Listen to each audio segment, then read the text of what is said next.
The Rivals devs announced in the last patch that our upcoming patch next Tuesday is pretty big. Big enough, in fact, that they'll be doing a dev livestream this Thursday going over the patch. So I thought it'd be cool to make a quick roundup of everything that I'm hoping to see, both in this patch as well as new features and game modes to come to the game sooner than later. To start, let's look at what we have and what we don't have feature-wise in Rivals 2. Currently, the game does have a solid base. The characters are all interesting and diverse enough to feel unique. There's a pretty solid training mode, and a pretty okay online ranking system. There's an incredible variety of cosmetics and skins, and a few fun little mini-games like the ledge guard training and break the targets. However, I feel like all of these things are just a base. The game isn't feature-full currently. The roster, truthfully, could be more diverse. Right now, we have the most standard characters, which is great to start with, and if the game was full of gimmicky characters at launch, it probably wouldn't be quite as fun to play. This will also be fixed over time, but the characters could be better overall. The training mode could also be better. Right now, I actually really like it, but I think there should be some kind of combo trial or tutorial system added to the game. Rivals has a lot of unique mechanics that just aren't in other plat fighters, which makes picking it up to be a bit more challenging compared to something like Smash Bros, which is pretty standard all around. We also don't really have, in my opinion, a fully realized rank system.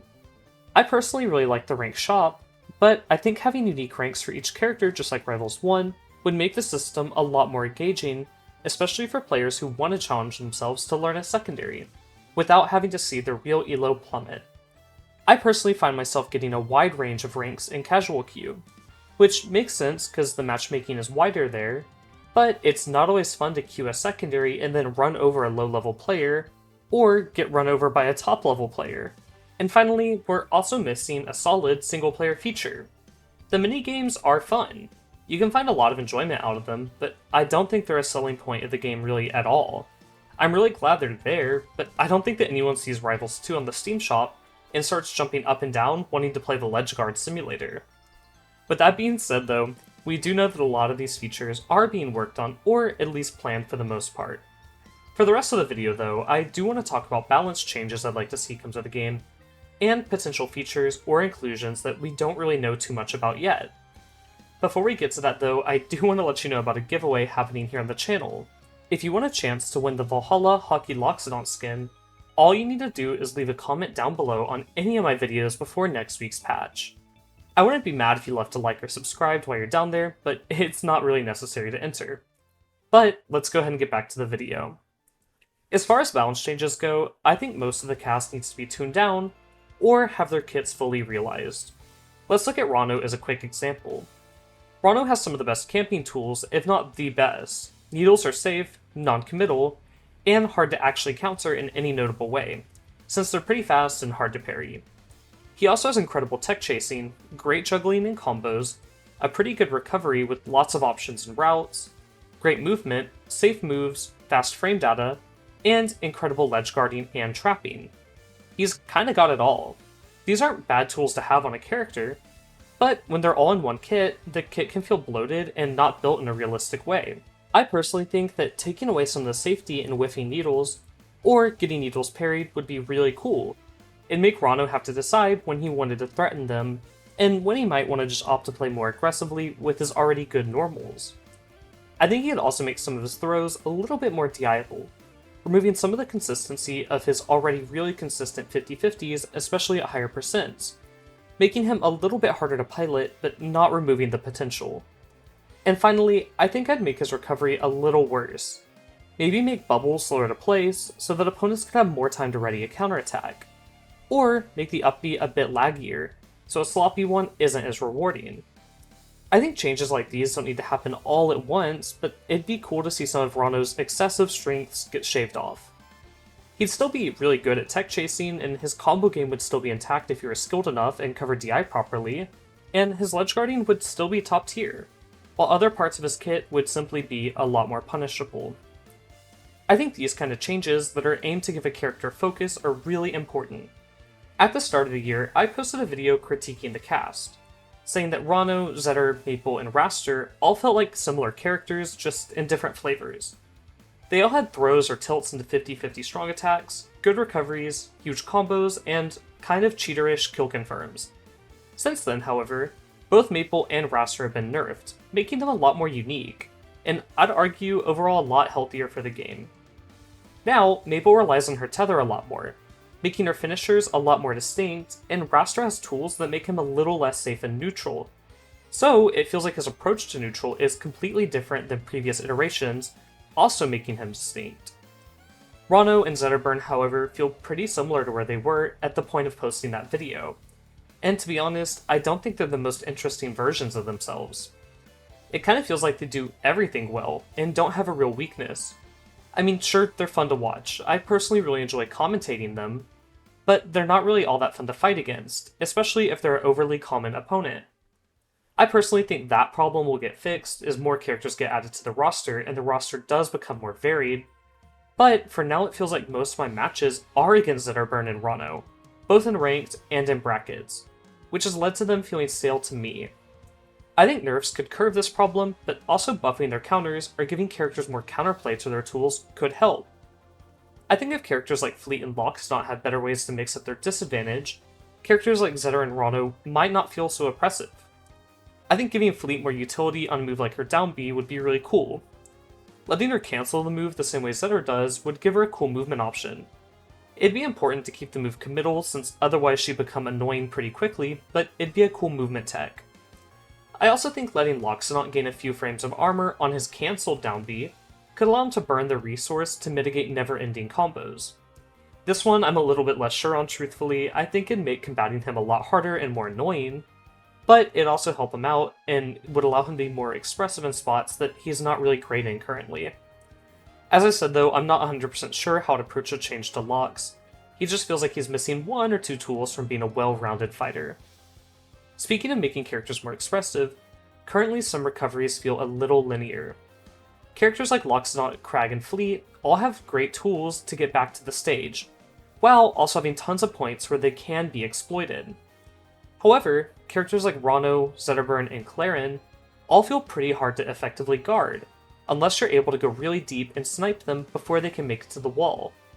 However, all three of these fighters have great tools to make it there in the first place, making that a big challenge. I think a good fix to this would be limiting options the same way they did for Arcane. If you're not familiar with the December 2024 patch, the devs made Arcane's side B no longer snap to ledge, and made it so the move was vulnerable a few frames before the hitbox came out. Meaning that if you're in the right place at the right time, you can consistently punish Arcane. This is definitely not to say that Arcane's recovery is bad, in fact it's still really good, but it has exploits and more ways to challenge it, making it overall healthier. I think shortening Zetterburn and Claren's up B distance would force them to recover closer to the ledge, making it easier to run off stage and challenge them. I think that I'd also want to make all three of their landing up Bs on stage a little bit laggier, promoting consistent punishes from ledge hogging, and making being off stage actually a risk for these fighters the same way it is for the rest of the cast. To cap off our balance segment of this video, I also think that overall kits need to be tuned down across the board over time. It's definitely not fun to feel like a lot of nerfs hit your fighter all at once, but a lot of characters do have some goofy tools that could be reeled in a bit. I used Rano as an example earlier, but I think that those ideas could apply to more than just him. I think a good example of this is how Fleet had her kit realized in a good way, with her having clear strengths and weaknesses in her current iteration. That's definitely not to say that she doesn't need any more tweaks, but the nerfs to the character were needed. And while she is on the weaker end of the cast, I'd argue that's due to other characters not being properly tuned, not to her being overly tuned. Speaking of balancing the cast, I think that floor hugging might be a bit too prevalent, and can feel a bit too random at some points. The counterplay to it is to just not use certain parts of your kit, and I understand that it's not necessarily the easiest tech to land consistently, but that makes it feel kinda bad, especially at higher percents. I'm not 100% sure how to go about changing it, but I don't think that the option being inconsistent is a good enough reason to leave it in the game. I definitely think it should not work at higher percents unless an option's auto-floor huggable, but that would definitely need some testing, and I'm not a tester or game designer, so I'm not 100% sure. Finally, let's move on to other features and modes that I'd like to see come to the game eventually. I spoke on some of these ideas earlier, but I'd like to flesh them out just a little bit more. First of all, let's look at the cosmetics. Currently, cosmetics in this game are awesome. However, I think that adding more taunts and more premium cosmetics could be really cool. We have legendary tier cosmetics for other items, but not for skins. So I'd really like to see what the team could come up with in this field. I think the Legends of Aether cosmetics stand out to me as some of the best, and the Abyss skins are all really cool too. I'm curious how skins of this quality would look if they were given more time in production, and sold at a higher price tag. Personally, I'd be willing to pay up to $30 or maybe even $40 for a skin if I thought it was really premium. So I'd like to see some of these sooner or later. Along the same line of thinking here, I also think collab or crossover skins could be really cool. Characters in this game are free, meaning that devs probably wouldn't be able to pay royalties for a DLC fighter, like they did with Shovel Knight or Ori in Rivals 1. However, character costumes could have royalties and potentially make just as much or more than a fighter in Rivals 1, since currently skins sell between $10 and $15, and I don't think that raising that price just a little bit would hurt sales numbers if the skins were quality. Some crossovers that come to mind could be Birdly from Deltarune as Raster, Mina the Hollower, the new Yacht Club character as Olympia, or even Shovel Knight or Plague Knight over a character like Forsburn. These are all kind of surface level ideas, but I'm sure that you get the picture. I also think we need a few more casual modes. We talked about this earlier, and the team has also talked about these a bit, and also listed a few that I assume that they're considering in the player feedback survey. I personally marked a Smash Run mode as my most wanted, but all these options seem really cool to me, and I'd like to see some implemented. Modes like co-op versus AI or a roguelike experience would be really sweet and could have a lot of replayability, similar to the Abyss mode in Rivals 1. I think a new multiplayer minigame or side game could also be cool to see here. Tetherball in Rivals 1 was a really neat addition for sure, and it added a lot of personality to the title that could be enjoyed by both casual players and die-hard competitors. I think the key to whatever mode they do choose to add, however, is making sure there's some kind of replayability for players at every level. Truthfully, I really don't imagine that a lot of casual fans are frequenting the training room or the current single-player options. Tutorials are also not really affixed to this either, and this means that a fully fleshed out casual mode, to be successful, would need to have some reason to come back to it every once in a while. Whether that be the same system as the Abyss mode, where you're consistently trying to up your score, or maybe even a new shop that has cool recolors or skins, similar to the rank shop, with a currency that you would only get from grinding that casual mode. Last but not least, I think the game could really benefit from ports. I know the dev team wants to keep the game on PC until it's a bit more featureful to release on consoles, which is definitely smart, since once it's on consoles you'll want players to have a lot of little activities to do. The game's live service-esque monetization style is only really super successful if there is a lot of players playing. I think the current numbers are great. However, I think that the game will only grow from here, and ports are inevitably going to be what brings in the most players, since not every Platfighter fan has access to a great PC or really any PC at all. My biggest fear with ports is the next Smash title launches in a similar window as the Rivals 2 console ports, overshadowing it.